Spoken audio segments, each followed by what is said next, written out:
Nazim Othman, seorang pelakon yang pernah dipuja kerana bakat dan wajahnya yang penuh karisma, akhirnya memilih untuk membuka mulut selepas bertahun-tahun berdiam diri.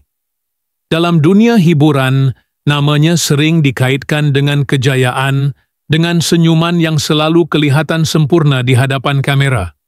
Namun, di balik cahaya sorotan lampu, tersembunyi sebuah kisah rumah tangga yang tidak pernah dikongsikan sepenuhnya kepada umum.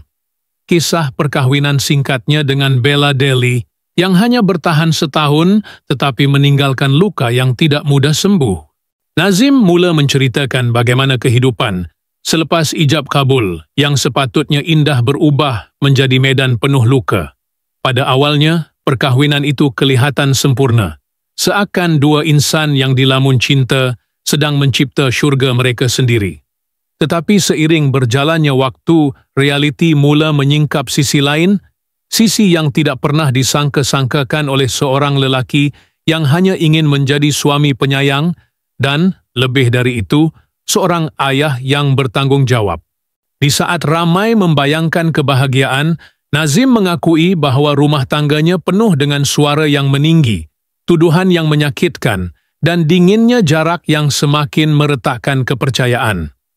Bella, yang pernah menjadi simbol kelembutan di mata peminat, dikatakan berubah selepas berkahwin. Nazim tidak mahu menyalahkan sepenuhnya, tetapi setiap kali dia cuba bertahan, setiap kali itu juga dia terasa seperti dihukum tanpa sebab. Kata-kata tajam yang terucap, sikap dingin yang berulang kali ditunjukkan, membuatnya terperangkap dalam ruang emosi yang seakan tiada jalan keluar. Lebih pedih lagi, Nazim mula menyedari bahawa anak-anak mereka yang sepatutnya menjadi sumber kekuatan turut merasai kepedihan itu.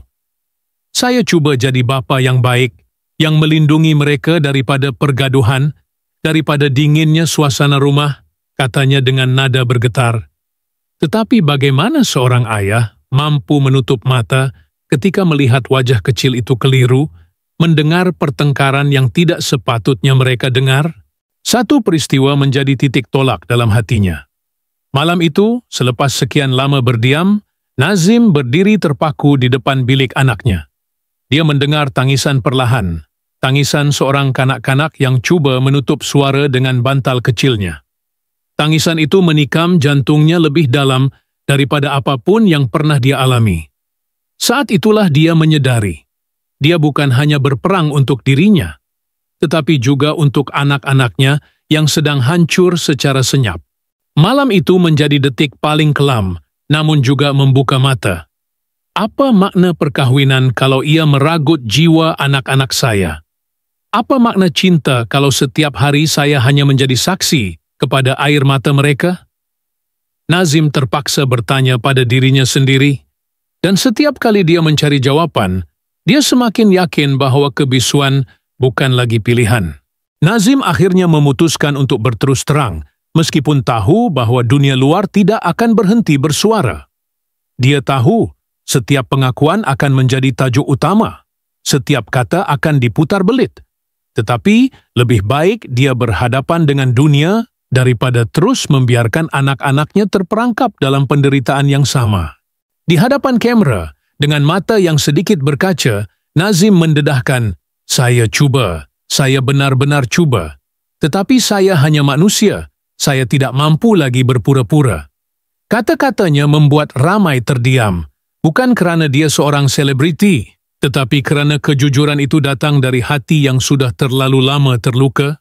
Namun, persoalan terus menghantui. Adakah benar Bella satu-satunya punca? Adakah kisah ini hanya dari sudut pandang seorang lelaki yang kecewa? Atau ada sisi lain yang belum pernah diungkap? Apa sebenarnya yang berlaku dalam setahun singkat itu hingga mampu meruntuhkan seluruh jiwa seorang lelaki seperti Nazim Othman?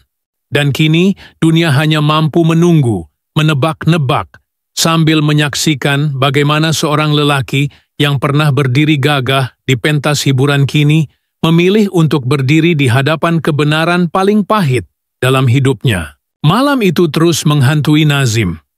Bayangan kecil tubuh anaknya yang terbaring sambil memeluk bantal lusuh masih jelas dalam pikirannya. Di bilik yang suram, dengan lampu tidur berbentuk bulan sabit yang sudah pudar cahayanya, Nazim berdiri lama. Nafasnya berat, dadanya sesak, tetapi kakinya seakan terpaku ke lantai marmar yang dingin. Dia mendengar suara esakan perlahan itu. Tidak lantang, tetapi cukup untuk merobek hatinya. Seperti jarum halus yang menusuk sedikit demi sedikit, meninggalkan luka yang sukar dijelaskan dengan kata-kata. Dia membuka pintu perlahan, berusaha agar engsel kayu tidak berdecit. Bau lembut bedak kanak-kanak memenuhi ruang, bercampur dengan wangi patung beruang kecil yang sudah lusuh di hujung katil. Anak itu, dengan mata sembab, segera berpura-pura tidur. Nazim tahu kepura-puraan itu bukanlah kelemahan, tetapi pertahanan seorang anak kecil daripada dunia yang terlalu keras untuknya. Dia duduk di hujung katil, mengusap perlahan rambut halus itu, merasakan betapa rapuhnya jiwa yang masih terlalu muda untuk menanggung beban. "Papa ada di sini," bisiknya, hampir tanpa suara. Kata-kata yang keluar terhenti-henti, seolah-olah dirinya sendiri sudah tidak yakin sama ada mampu melindungi janji itu. Tetapi genggaman kecil di jari Nazim seakan menjawab, anak itu tidak meminta dunia, tidak meminta kekayaan, hanya mahukan rasa aman yang hilang dari rumah mereka. Di ruang tamu, jam dinding berdetik perlahan. Setiap detik terasa seperti bom masa yang menunggu untuk meletup. Bella duduk di sofa, bersandar dengan wajah dingin, memandang telefon, tanpa sedikit pun peduli pada drama yang sedang berlaku di bilik sebelah. Nazim berjalan perlahan keluar, menatap istrinya yang pernah dicintai dengan sepenuh hati. Tetapi apa yang dia lihat kini hanyalah bayangan asing, seorang wanita yang sudah lama hilang sentuhan lembutnya. "Anak menangis, Bella," suaranya perlahan, tidak lagi bernada marah, hanya penuh letih. Bella tidak mengangkat muka. Jemarinya masih menatal skrin, cahaya biru telepon memantul di wajahnya. "Biar sajalah. Mereka akan biasa," katanya datar. Kata-kata itu menampar Nazim lebih keras daripada 1000 jeritan. "Biasa," pikirnya. Bagaimana mungkin seorang anak kecil harus biasa dengan luka, biasa dengan tangisan, biasa dengan sepi? Nazim mundur ke dapur, menyalakan lampu kecil di atas sinki. Bunyi air menitik dari pipe bocor menemani kesunyian malam itu. Dia berdiri lama, memegang cawan yang sudah retak di tepi, cawan kesukaannya yang setiap pagi dipenuhi kopi panas. Cawan itu kini kosong, sama kosongnya dengan hatinya. Dia teringat betapa dulu Bella sering menuangkan kopi untuknya dengan senyuman. Senyuman itu kini tinggal kenangan yang pahit. Perubahan Bella tidak datang sekelip mata. Ia bermula dengan hal-hal kecil, nada suara yang semakin dingin, kening yang semakin sering berkerut, kata-kata yang makin lama makin penuh sindiran. Pada mulanya Nazim menolak perasaan itu, menganggap ia hanya fasa biasa dalam perkahwinan. Dia coba sabar, coba memahami, coba memujuk. Tetapi semakin hari, semakin jelas bahwa kasih sayang yang dahulu membara kini hanya tinggal abu. Nazim masih ingat satu pagi, ketika dia menyuapkan sarapan untuk anaknya. Kanak-kanak itu tersenyum kecil, tetapi Bella hanya duduk tanpa kata, hanya menatap kosong ke arah luar jendela. "Kenapa kau tak makan?" tanya Nazim, lembut. Bella menjawab dengan sinis, "Aku bukan pembantu rumah yang tugasnya hanya makan bersama kau dan Ana." Kata-kata itu menusuk dalam, membuat Nazim terdiam lama.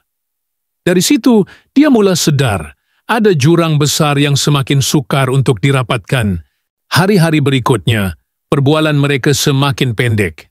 Bila Nazim pulang lewat kerana penggambaran, tiada lagi pelukan hangat, hanya pintu yang dibuka separuh hati. Bila dia cuba berbicara, jawapan Bella hanya sepatah dua. Kadangkala, diam. Keheningan itu lebih menakutkan daripada jeritan. Namun, di hadapan orang lain, Bella tetap tersenyum. Gambar mereka di media sosial masih kelihatan sempurna. Senyuman yang direkam kamera menjadi topeng, menutup rapat realiti yang penuh retak. Nazim sadar dirinya hidup dalam dua dunia. Satu dunia yang penuh dengan sorakan peminat, dan satu lagi dunia di rumahnya yang penuh dengan sepi dan air mata.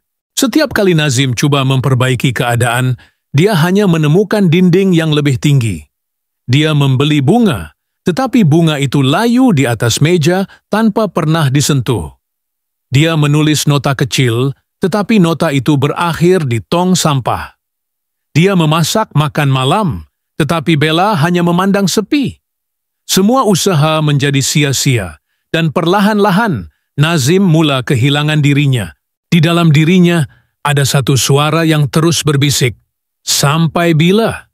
Sampai bila dia harus berpura-pura? Sampai bila harus menutup luka? Sampai bila harus membiarkan anak-anaknya hidup dalam bayangan ketakutan?" Dan malam itulah, di depan pintu bilik anaknya, mendengar tangisan kecil yang bergetar, Nazim tahu dia sudah tidak boleh lagi berpura-pura. Sesuatu harus berubah, meskipun dia sendiri belum tahu kemana langkah itu akan membawanya. Nazim menatap malam dari tingkap besar di ruang tamu. Lampu jalan berkelip samar. Bayang pohon bergoyang ditiup angin. Rumah itu terasa terlalu senyap, seolah-olah menyembunyikan sesuatu di balik dindingnya. Nafasnya berat, dadanya berombak, seakan ada beban yang ingin keluar, tetapi tertahan. Bella masih duduk di sofa, tubuhnya bersilang kaki, tangan tidak pernah lepas daripada telepon. Dari jauh, wajahnya kelihatan tenang, terlalu tenang hingga menimbulkan pertanyaan. Nazim cuba mencari jawaban dalam setiap gerak tubuhnya, tetapi yang dia lihat hanyalah sebuah dinding. "Apa sebenarnya yang kau mahu, Bella?" Suara Nazim akhirnya pecah, perlahan tetapi penuh tekanan. Bella berhenti sejenak, matanya terangkat perlahan, lalu kembali ke skrin telepon. Seolah-olah soalan itu tidak layak dijawab. Senyuman tipis muncul di hujung bibirnya, senyuman yang membuat darah Nazim berderau. Senyuman yang bukan lagi tanda kasih, tetapi lebih kepada rahasia yang tidak pernah dibahagi. "Apa maksud kau?" Jawab Bella tenang, tetapi di balik ketenangan itu ada sesuatu yang dingin. Nazim menggenggam tangan, jari-jarinya bergetar. "Aku lihat cara kau pandang aku, cara kau layan anak-anak kita. Itu bukan lagi cinta. Itu sesuatu yang aku tak faham. Kau berubah. Dan aku tak tahu siapa sebenarnya engkau sekarang." Bella ketawa kecil, ketawa yang tidak membawa sedikit pun kehangatan. "Mungkin kau yang tak pernah kenal aku sejak awal." Kata-kata itu menggantung di udara. Nazim terdiam. Ada sesuatu di balik suara Bella, sesuatu yang membuatnya merasakan ada lapisan kebenaran yang disembunyikan. Namun, Bella tidak berkata lebih lanjut. Dia hanya bangun, berjalan perlahan menuju dapur. Bunyi tumitnya memantul di lantai marmar, setiap langkah seperti gema yang menyakitkan telinga Nazim. Dia ingin menjerit, ingin memaksa jawaban keluar, tetapi lidahnya keluh. Yang tinggal hanyalah rasa curiga yang semakin menebal. Di bilik anak, keheningan terus menyelimuti. Nazim masuk sekali lagi, menatap wajah polos itu yang akhirnya tertidur. Rambut kusut, mata masih sedikit bengkak, bibir terkatup rapat. Dia mengusap dahi anaknya dengan lembut, tetapi pikirannya terus melayang. Adakah anak-anak ini juga menjadi korban daripada sesuatu yang lebih gelap? Beberapa kenangan kecil mula muncul. Saat Bella menghilang tanpa alasan, saat telepon bimbitnya berdering tanpa henti, tetapi tidak pernah dijawab di hadapan Nazim, saat tatapan matanya kosong walau berada di sisi mereka. Semua itu dahulu dianggap Nazim sebagai perkara kecil, kini ia terasa seperti potongan teka-teki yang berselerak. Nazim berdiri di depan cermin di bilik tidurnya. Wajahnya sendiri kelihatan asing. Mata yang dulu bercahaya kini redup, senyumannya hilang entah kemana. Dia teringat kembali ketika Bella berkata dengan sinis, "Kau terlalu sibuk dengan dunia luar, sampai lupa dunia dalam rumah ini." Tetapi adakah itu benar? Atau sekadar alasan untuk menutup sesuatu yang lain? Setiap malam, perasaan itu semakin menghimpit. Rasa ingin tahu bercampur dengan rasa takut. Nazim merasakan seolah-olah dia hidup bersama seseorang yang penuh rahsia. Seseorang yang tidak lagi dia kenal, tetapi terpaksa dia panggil isteri. Malam-malam berikutnya, Nazim mula memperhatikan lebih teliti. Dia mendengar bunyi bisikan telefon di tengah malam, pintu bilik yang dibuka perlahan, langkah kaki Bella menuju ruang tamu dengan berhati-hati. Kadangkala dia terlihat bayangan Bella berdiri lama di depan jendela, wajahnya samar dalam cahaya bulan, memegang telepon dengan ekspresi yang sukar dibaca. Nazim tidak berani bertanya. Dia hanya memerhati, mencatat dalam ingatan, menunggu saat yang tepat. Namun semakin lama, semakin jelas bahwa ada sesuatu yang besar sedang bersembunyi di balik sikap dingin Bella. Suatu malam, ketika dia cuba memejam mata, Nazim terdengar suara lirih, bukan tangisan anak, tetapi suara Bella sendiri. Dia berdiri di lorong, bersembunyi di balik pintu. Bella sedang bercakap di telepon, suaranya rendah, penuh nada yang tidak pernah dia dengar sebelum ini. Kata-kata itu terputus-putus, tetapi cukup untuk membuat bulu romanya meremang. "Aku dah tak boleh lama." Dia mula curiga. Nazim terpaku, jantungnya berdentum seolah-olah hendak pecah. Dia tidak tahu dengan siapa Bella berbicara, tetapi jelas bahwa ada sesuatu yang lebih daripada sekadar masalah rumah tangga. Dia mundur perlahan, kembali ke biliknya, berbaring di sisi anak yang tertidur tanpa sedar apa-apa. Pandangannya kosong menatap siling. Pertanyaan semakin menghantui. Siapa sebenarnya Bella? Apa yang dia sembunyikan? Dan sampai bila rahasia itu akan terus menghancurkan rumah ini? Nazim menutup mata, tetapi tidurnya diganggu bayangan senyuman dingin Bella, bayangan telepon yang berdering, bayangan anak-anaknya yang menangis dalam sepi. Setiap bayangan itu bergabung menjadi satu, sebuah misteri yang belum terjawab, sebuah kebenaran yang masih tersembunyi di balik wajah seorang wanita yang pernah dicintainya. Nazim semakin tidak tenang. Malam demi malam, suara bisikan di hujung telepon itu terus menghantui pikirannya. Kadangkala, dia terdengar nama yang disebut. Kadangkala hanya sebaris ayat pendek yang terputus-putus, tetapi cukup untuk membuat pikirannya berputar tanpa henti. Setiap kali dia cuba mencari jawaban, Bella selalu menutup ruang. Bila ditanya, dia hanya membalas dengan tatapan kosong atau dengan senyuman sinis yang membuat darah Nazim berderau. Seolah-olah Bella tahu bahwa kebisuan itu jauh lebih menyakitkan daripada 1000 penjelasan. Nazim mula merasa seperti orang asing di rumah sendiri. Dinding-dinding rumah yang pernah menjadi saksi tawa kini berdiri kaku, penuh rahasia. Anak-anak yang dulu berlari-lari riang kini semakin pendiam, seakan mereka pun merasakan ada sesuatu yang tidak kena. Suatu malam, Nazim memberanikan diri. Dia bangun perlahan, mengikuti langkah Bella yang menuju ruang tamu. Dari balik dinding, dia melihat Bella berdiri di jendela. Cahaya bulan menyinari wajahnya. Telepon di telinga, suaranya bergetar, tetapi penuh dengan nada yang tidak dikenali. "Ya, aku akan uruskan. Dia takkan tahu," kata Bella, hampir berbisik. Nazim menahan nafas. Kata-kata itu bergema di kepalanya, berulang-ulang, seperti palu yang menghentam batunya sendiri. Apa yang dia uruskan? Siapa yang tidak akan tahu? Dia ingin melangkah keluar, ingin menuntut jawaban di situ juga. Tetapi kakinya kaku, dadanya sesak. Ada sesuatu yang menahannya, rasa takut. Takut bahwa kebenaran yang bakal dia dengar akan lebih buruk daripada bayangannya sendiri.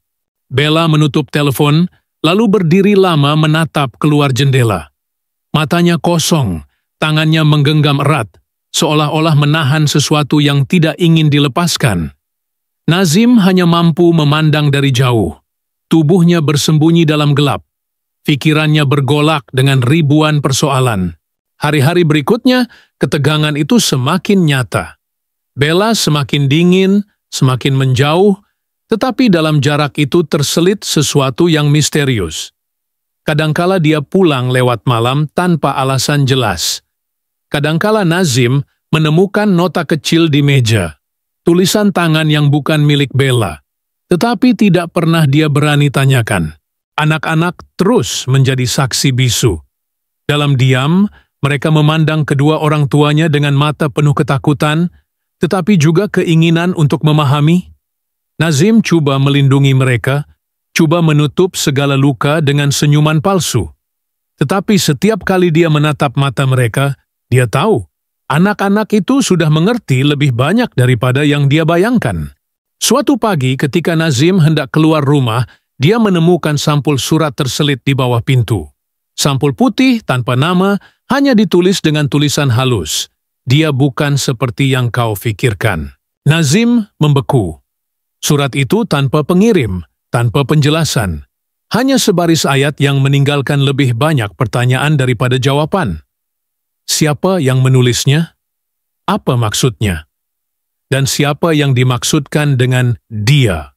Nazim menggenggam sampul itu erat, matanya memandang jauh ke arah Bella yang sedang menyiapkan diri di ruang makan, wajahnya tetap tenang seperti tiada apa-apa berlaku.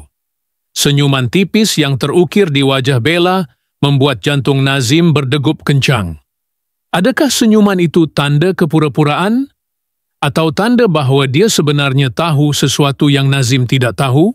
Hari itu, sepanjang masa di set penggambaran, pikiran Nazim tidak tenang. Kata-kata dalam surat itu terus berulang di kepalanya, seakan mantra yang tidak mampu hilang. Malamnya, dia kembali ke rumah, duduk di ruang tamu yang gelap, hanya ditemani jam dinding berdetik perlahan. Bella lewat pulang, wajahnya sekali lagi penuh rahasia.